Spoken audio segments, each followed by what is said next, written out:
Hey guys, Justin Credible with Justin Credible Photography here.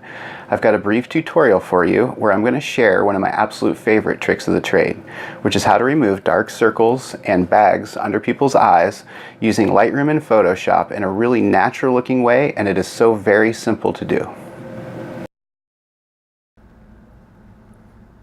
Okay, so here we are in Lightroom.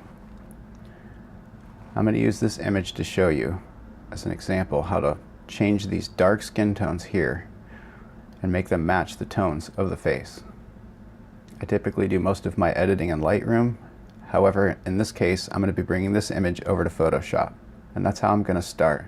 I'm going to use a hotkey command, which on PC is Control E, and on Mac it's Command E.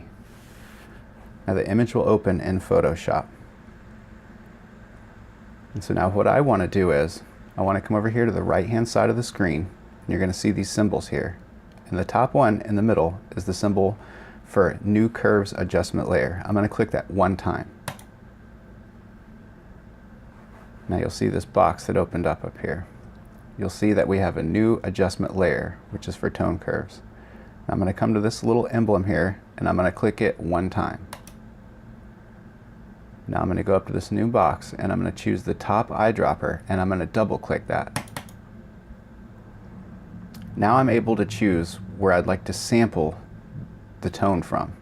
And so I'm going to sample this tone color about here on his cheek. And I've clicked that one time. Now I'm going to come up to OK and select OK. Now I don't want to save this as a new target color as a default, so I'll click No.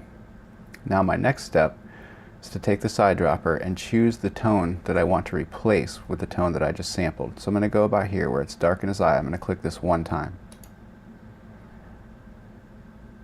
Now we go back over to our adjustment layer, and I'm going to click this white box here one time. Now we need to inverse this mask. So on PC, that's going to be Control I. On Mac, that's Command I. So now it's just a matter of brushing the tone we just sampled onto the dark tone. I'm going to come over here and I'm going to grab a brush. And I typically like to start low with my opacity, somewhere around 10 to 20%. And it's barely going to make a noticeable difference. But I find in Photoshop it's good to go subtle to start so you don't get an over edited look. Now I'm going to start brushing, and it's not working because I need to change this so the white is on top. Okay, now I'm going to start brushing, and at first it's not going to make it look like I'm doing a lot, and I'm just going to rush through this. I'm not going to do the most accurate one because this is just for the sake of showing you the tools I use and how I do it.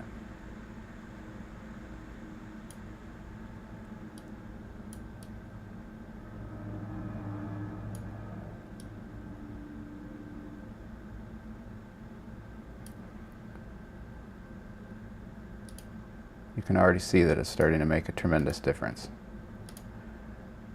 Now I'm going to come back and I'm going to raise up the opacity just a touch.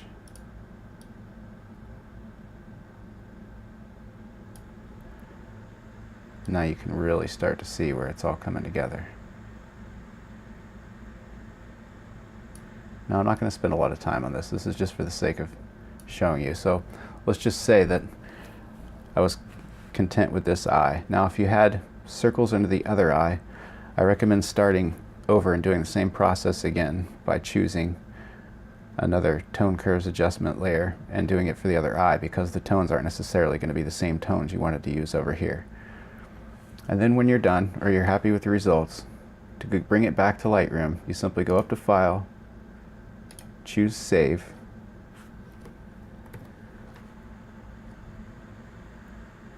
and then when you go back to Lightroom, you'll see that your new image that you've just done has come from Photoshop back into Lightroom. So that's the first one, and that's the second one. Now I'm not an educator, I'm just wanting to share one of my favorite tricks of the trade. I get a lot of my information from Scott Kelby. Kelby One tutorials are amazing. One of my favorite places to get information from is Robert Finelli's Photo Focus articles. They're really quick reads, just a couple minute read, but they're packed with great tidbits. Well guys, thanks for watching, and I hope this helped. I'll have more tricks of the trade for you soon.